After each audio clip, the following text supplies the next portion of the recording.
All right, folks, we're about to go live with a guest very soon. Just got to send him the link. Hopefully everything is working fine. Got the camera set up and the mic. Got my tea, my water, and a set of broad questions that should hopefully guide the course of the conversation. But other than that, I hope for it to be very casual, and maybe I would need to look at this set of questions. What you really realize about doing this sort of stuff is, I guess, as a host of this thing, there's the onus is on me to keep the conversation flowing smoothly, and for all the technicalities to also proceed smoothly, right? And if there was an error during or afterwards, it's on me. The fault is on me. So hopefully everything's working fine. I just got to send him the link and I'll be able to join. The mic is working. Yeah, all right.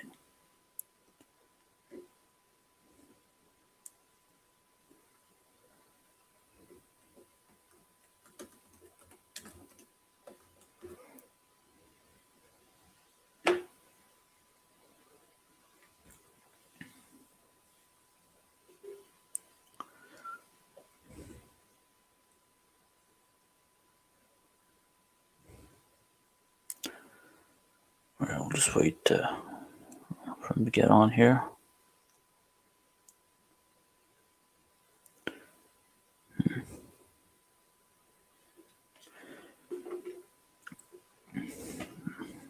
So I guess I would just hit invite and send him a link.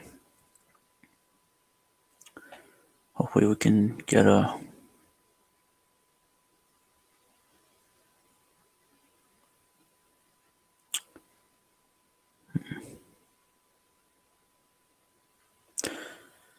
until he responds.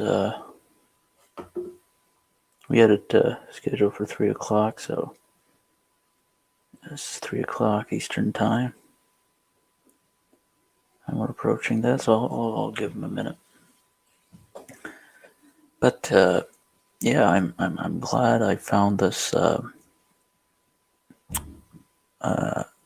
glad I found StreamYard. It's giving me the opportunity to be able to do something like this with the limited resources I have, but still being able to put something on like this, because a lot of like-minded people, politically, philosophically, may not be necessarily proximate to you and where they live around the world, so you may need to seek them out in the cyber world sometime.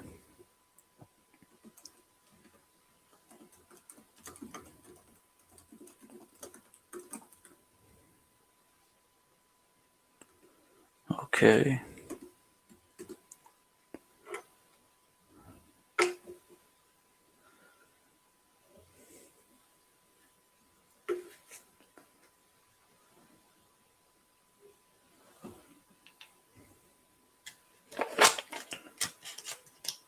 Should be here momentarily.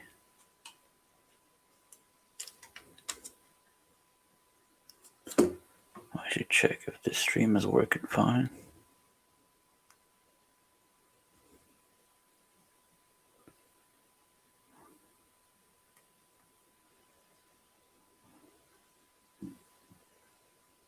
Yeah, I think it's working fine.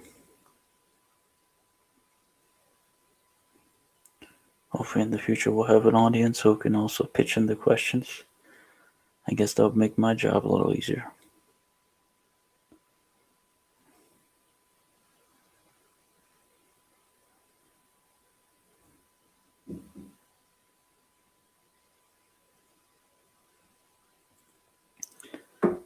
right.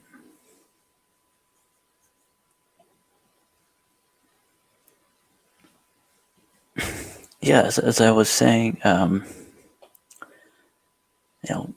especially considering that I live in Canada, there are a lot of people that view how they don't view the situation of the state or the entity of the state as the same as me, and this is perhaps a circumstance that most libertarians find themselves in.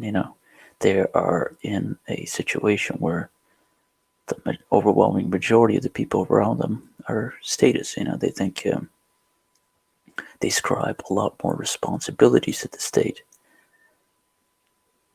than perhaps is necessarily required based on the principles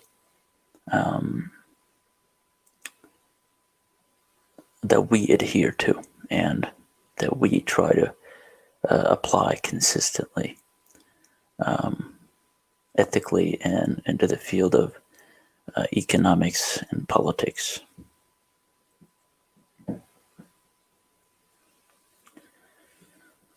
Yeah, and hopefully you guys enjoyed the the article / speech that I had done up yesterday. The speech of Jeff Dice is one that really resonates with me. And I guess I think Dice was getting somewhere with that, because if you look at another video in the channel regarding a couple of the other videos in the channel, you see that historically, considering situation of the world in terms of geopolitics, there has never been a single hegemon for a permanent basis. So even considering the current day of the world, there's no reason to think that things will remain as is now. Now, of course, the collapse of the incumbent paradigm of the world geopolitically will, of course, have significant impact, significant magnitude, and consequences. But as with most things, there will be perhaps winners and losers, and there will be, and most of it may not even be foreseeable as things stand today, because just like if you are standing out there somewhere and looking at the horizon, you can only see so far, and you don't know what is there to view beyond the horizon, because that's obviously above your capacity. So it's, I guess, the same thing applies to someone when they look into the future. You can only see so far. You can, even concerning your own life, I've always given the analogy of the weatherman, of the meteorologist. You could try to plan. All right, I think we got word on here. Hey man, can you hear me? Yeah. You can hear me? All right, awesome. Mm-hmm. Let me try some of the options here. I don't know what you can see at your end, but I guess this one is fine. Yeah, that works. I saw all that stuff you were messing around, so I'm seeing everything. Yeah. Oh, okay. Hey, Porter, so I was going to ask you, before we get into your experience at MisesU, that was your first time attending, was it? That was my first time. But I want you to take us to the beginning. Let's say when you first started university. What did you end up majoring in? I'm majoring in business economics and operation and supply chain management. Oh, okay. Are you still an undergrad right now? Yeah, I'm a sophomore. Oh, okay. Yeah. So tell us about your entry into university and your studies, and if at all you came to encounter any of the perspectives of the Austrian school and any of the assigned readings you had to deal with. Absolutely not, actually. No. I got into Austrian economics entirely on my own through my own research and reading, just out of like curiosity, I guess. Starting in high school, my senior year of high school, and I just kind of read up on it ever since. It's something I've been really fascinated by. You don't really encounter it in universities, though, unless you have an Austrian professor, which I haven't had any. What university was it that you attended, if you don't mind me asking? University of South Carolina. Oh, okay. A lot farther from where I attend over here up here in Canada. Yeah, I some guess distance from there. Yeah. I guess the closest thing that I've seen in the textbooks were I mentioned on Milton Friedman. Did you at least get that? Yeah, he's been mentioned in a couple of the macro textbooks with monetarism and stuff like that, but not really Austrian, you know. I see. And so you were in grade 12 when you stumbled upon these things on the internet? Yeah, I believe so.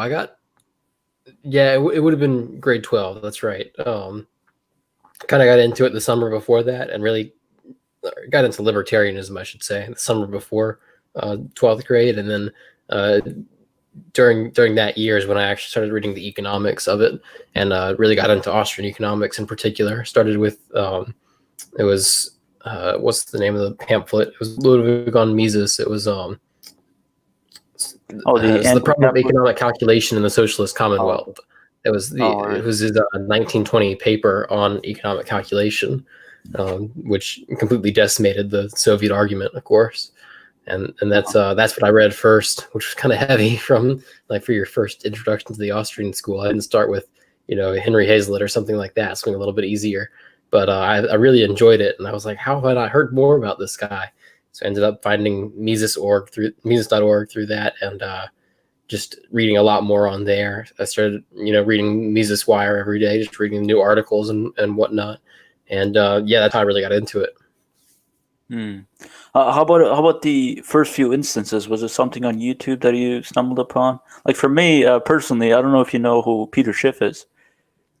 I do, yeah.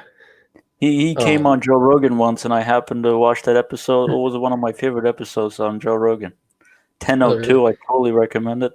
And then I had to search up what Peter Schiff is all about. All the clips I've seen from Joe Rogan I like. He seems like a pretty good interviewer, but I've never listened to a full episode of his show. I don't think. I just never got into it.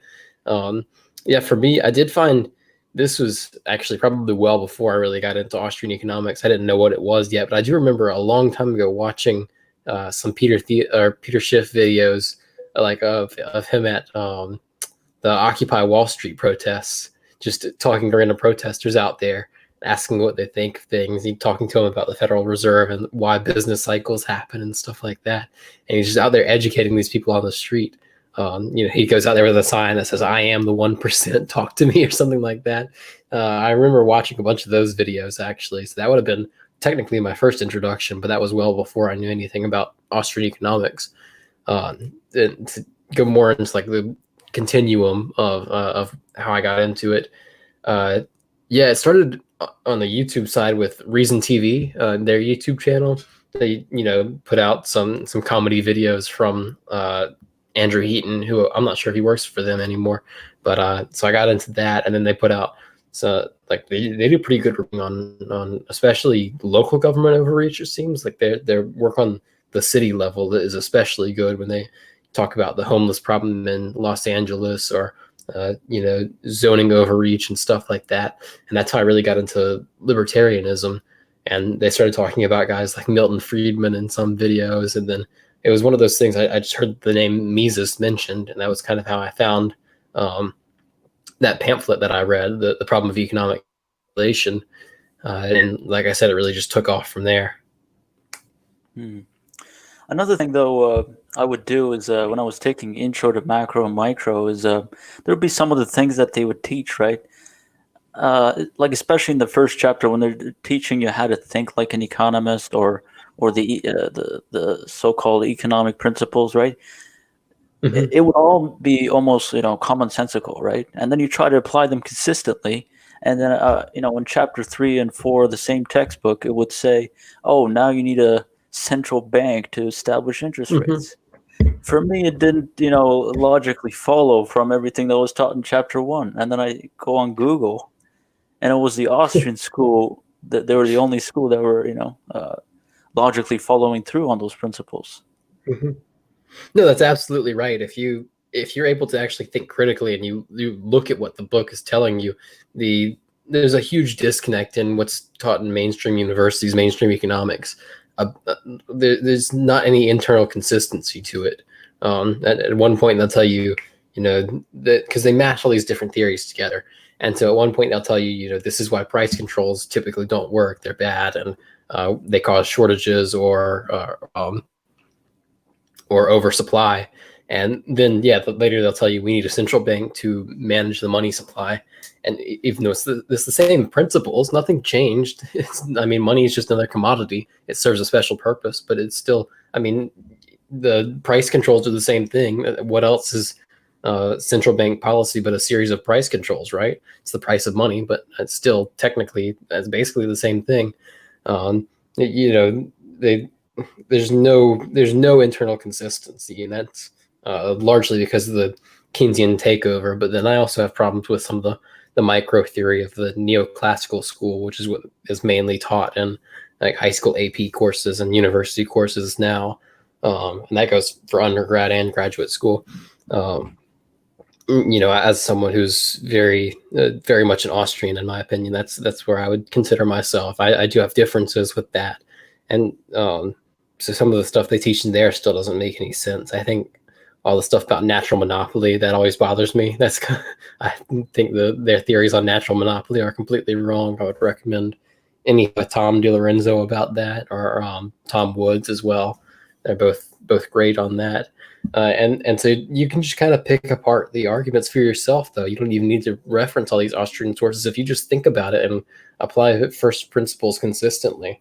But the thing is, you're never going to get that education unless it's under, extremely special circumstances. Like one of my personal heroes, I don't know if I'd call him a hero, but for lack of a better term, as Professor Per Byland at Oklahoma State. I've talked with him a good bit. He's the one who got me to MisesU, actually.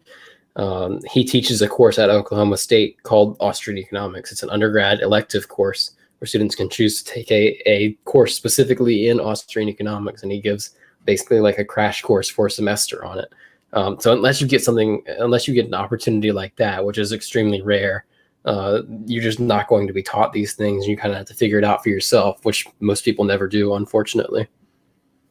Oh, you got to take that course with him, did you? I didn't know. I just know about it. But okay. I've corresponded with him a lot on Twitter. He's pretty open in DMs, and he's the one who got me to MisesU. So I don't go to Oklahoma State, so I haven't taken that course, but I am very friendly with Per. That was just an example, though. Oh, okay. So it was back in July, right, when MisesU happened this year? That's right. Yeah, it was, I think, the second week of July. Oh, okay. So did they have a lower attendance compared to usual, or? Yeah, I think they decreased it. They cut it about in half. They normally have 120 or so students come, and they cut it to 55 this year, I think. And so they had 55 students, and then their supporting staff and professors were all there. Although they had a decreased roster of those as well. Normally have a lot more professors come, but they had something like 15 this year. So yeah, it was downsized a good bit, unfortunately, but it was still a great time. I absolutely enjoyed it. Oh, okay.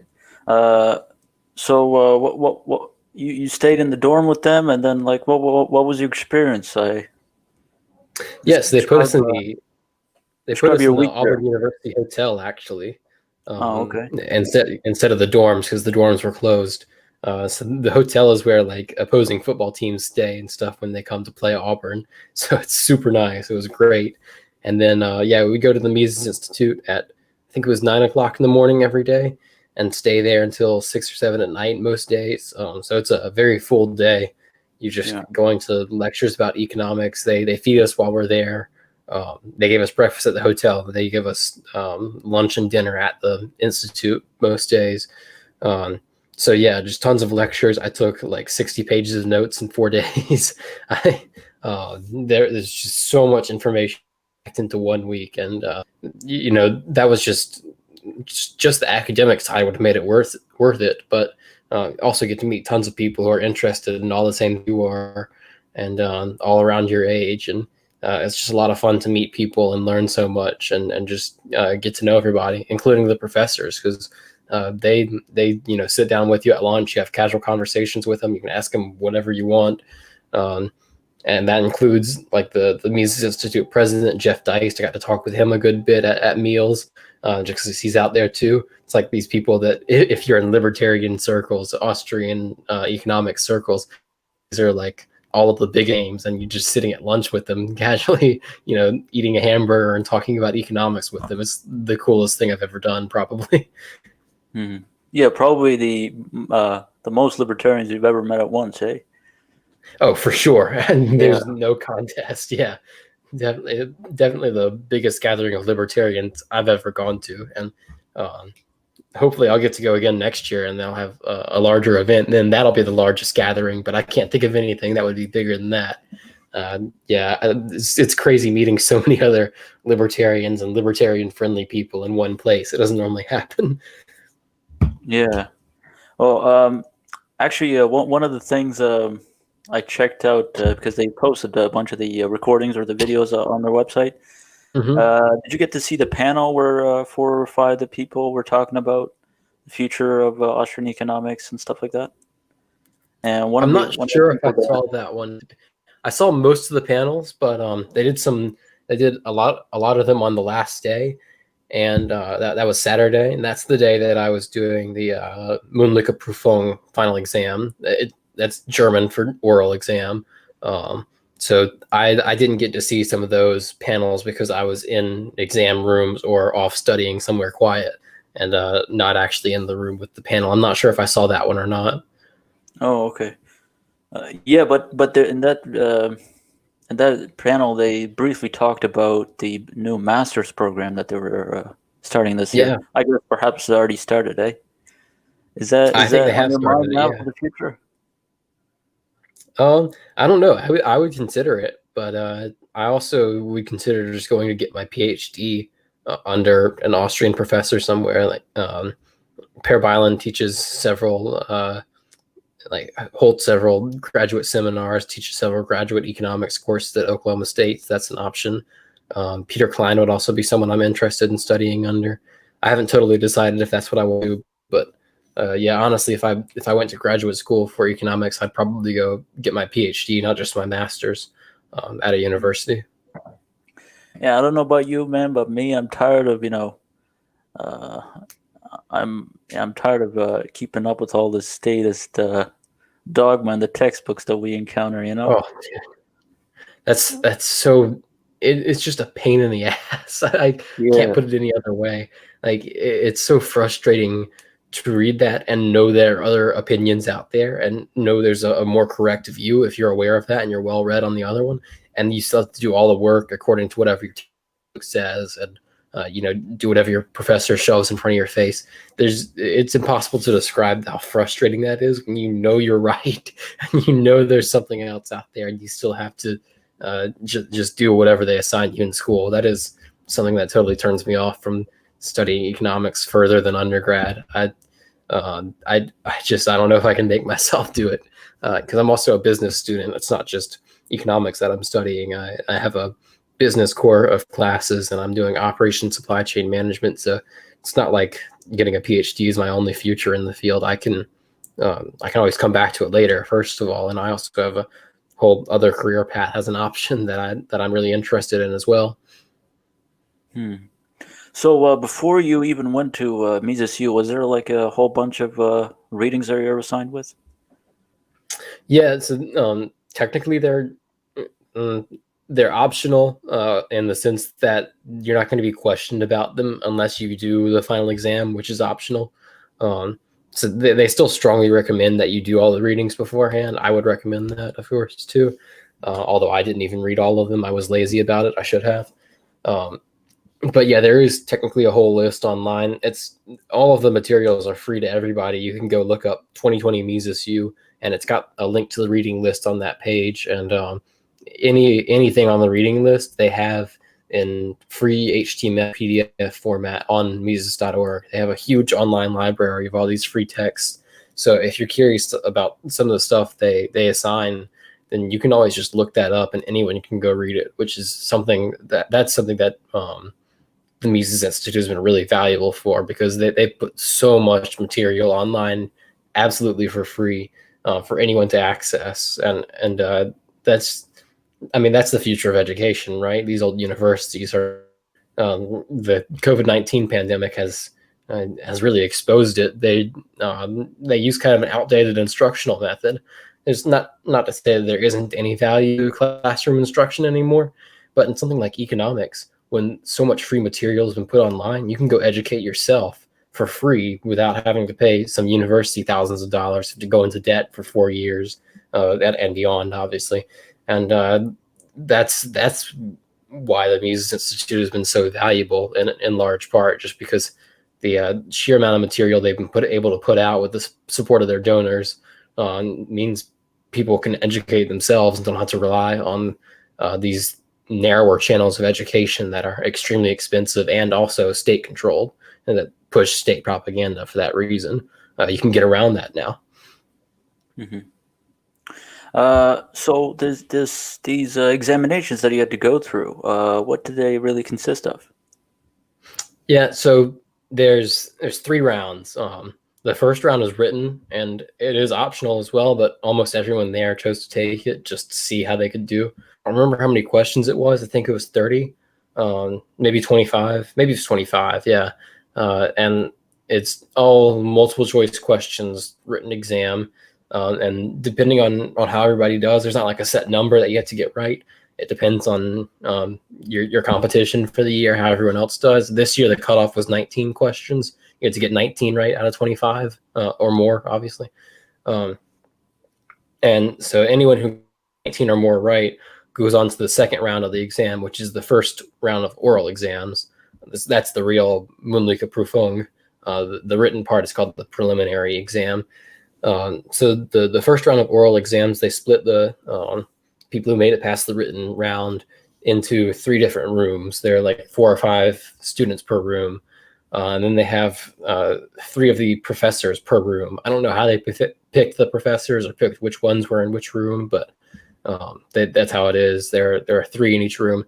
And so you go into the room one at a time. Each student goes in there for 10 minutes and sit in front of the 3 professor panel, and they just grill you on questions about Austrian economics for 10 minutes. It's really, really nerve-wracking. In my room were Joe Salerno, Timothy Terrell from Walford, and Tom DiLorenzo. And Joe Salerno is extremely intimidating, by the way. I would not recommend getting grilled by him in Austrian economics, although it was a good experience still, but that was really nerve-wracking. So yeah, they just ask you questions for 10 minutes. And then once everyone's gone, each room's panel decides to take 2 students from the top. So they either eliminate 2 or 3 students from each room, depending on whether they had 4 or 5 in that room. My room had just 4 students, so I had to beat out 2 of them. So they picked 2 people from my room. I was included in one of those, obviously, because I went on to the final. And the final round, they bring all 3 of the panels together. So there are 9 professors on the panel for the final round, and they have the 6 students, the 2 from each room that they picked. And they do the same thing again, 10 minutes.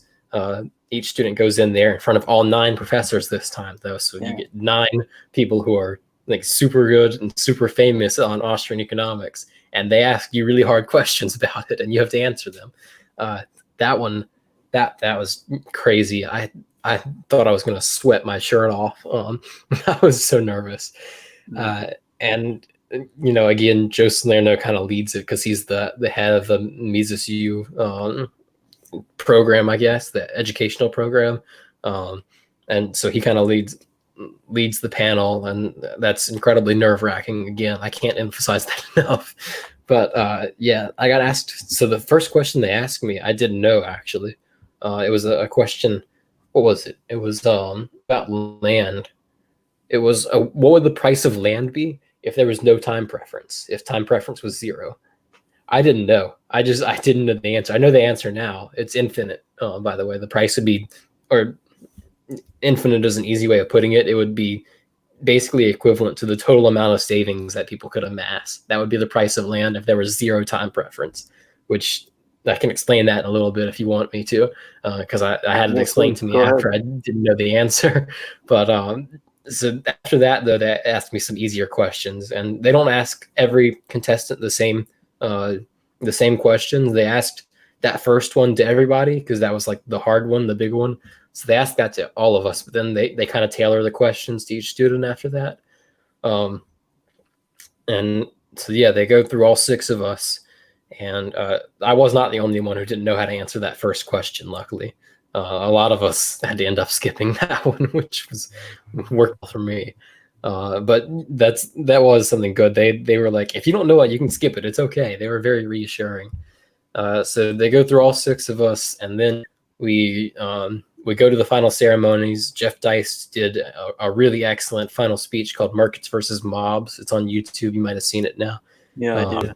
They go through the whole final ceremony, and then after Jeff finished his speech, they took a 10-minute break, and because the faculty were still huddling at this point, they're still trying to figure out who they were going to pick as the winners during this whole time. And so they gave them that 10 extra minutes during the break to decide, and then Joe Salerno comes up on stage and announces the winners one by one.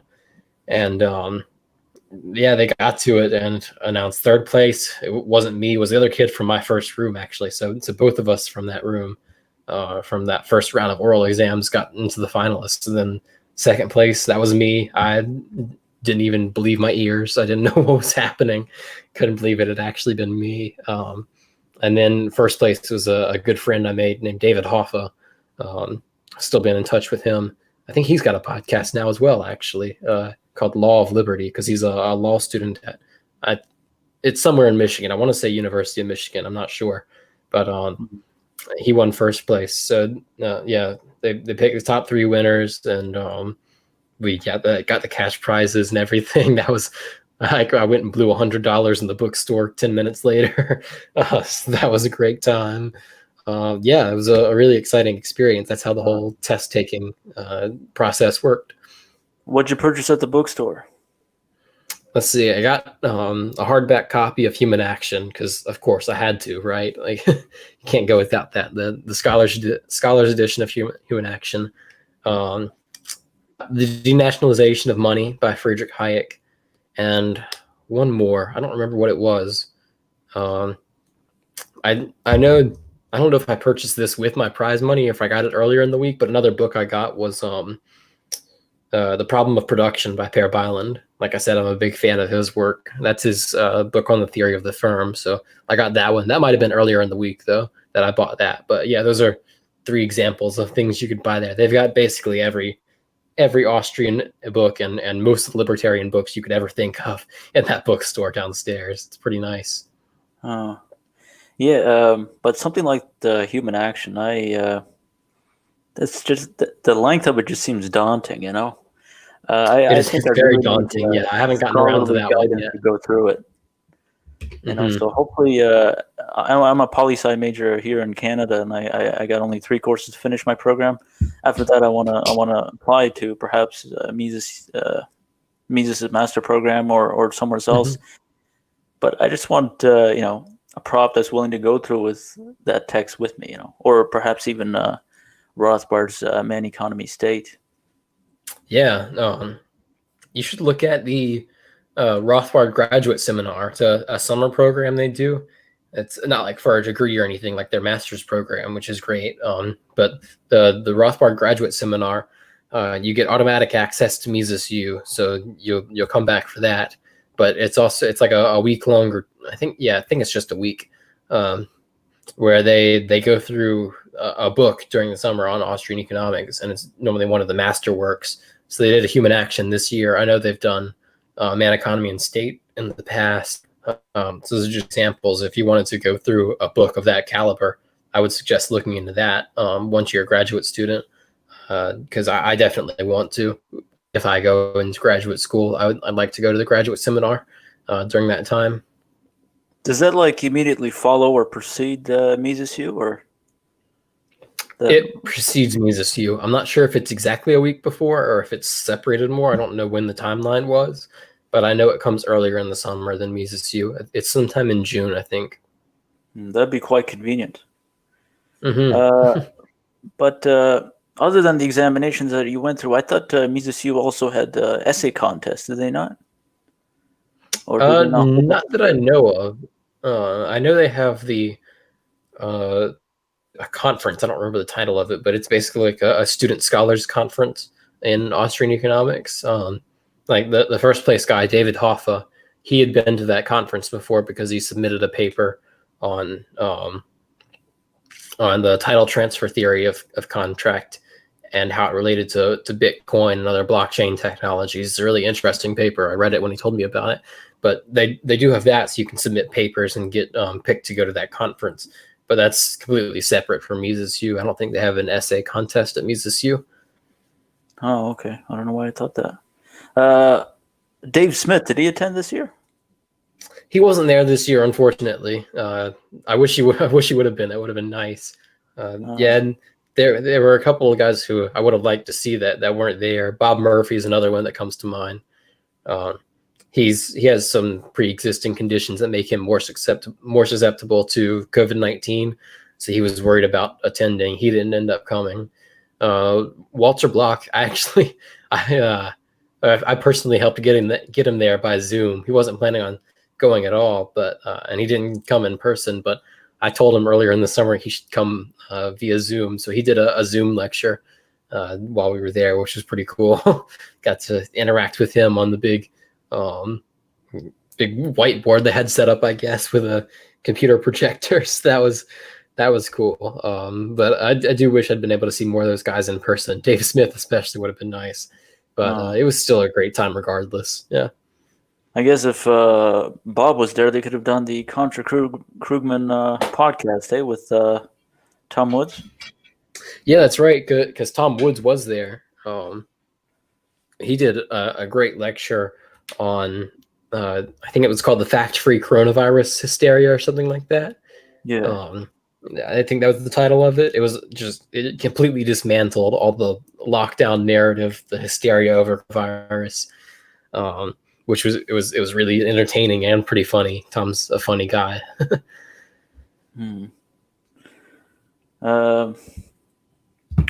So down where you are things opening back up? Was it easy to travel back and forth to Alabama? Yeah, it was actually. I've been pretty lucky. Generally, the southern states have been good about this, but especially South Carolina. We didn't really lock down. Maybe for like 2-3 weeks at most. We had some forced closures, but it didn't last long.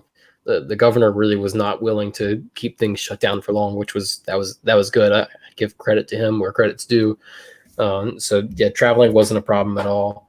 We're still not locked down. We do have a mandatory mask order in my city, but we don't have a statewide one, which is nice. There's no self-quarantine order, is there? If people travel, not enforced by law. They strongly recommend it. Like this is my last day of quarantine. I just had COVID-19. Not fun. Wouldn't recommend. But I'm technically not required by law to quarantine. I've just been doing it. I am required by the university.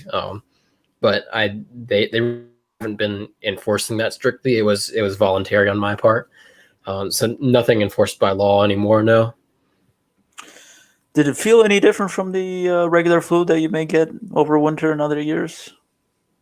Yeah, it didn't feel quite as bad as the flu. It actually felt lighter until Monday this past week. So this is Saturday, obviously. Monday is when the headaches started. That was when all my other symptoms faded, like the flu-like symptoms and stuff. I had a slight cough over last weekend. I don't really anymore.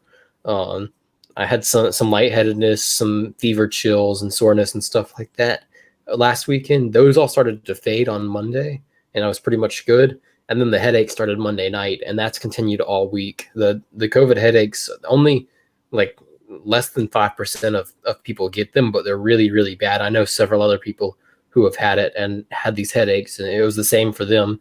Like their other symptoms they recovered from, and then the headaches started, and they had those for up to a week.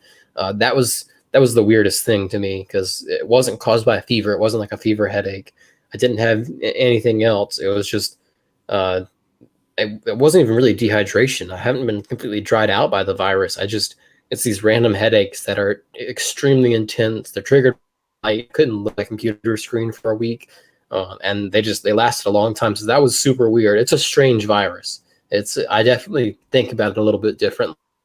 Not in terms of political solutions to it. It hasn't like changed any of my principles or something, but I am more wary of it now. It definitely took me by surprise with how much the headaches hurt, really.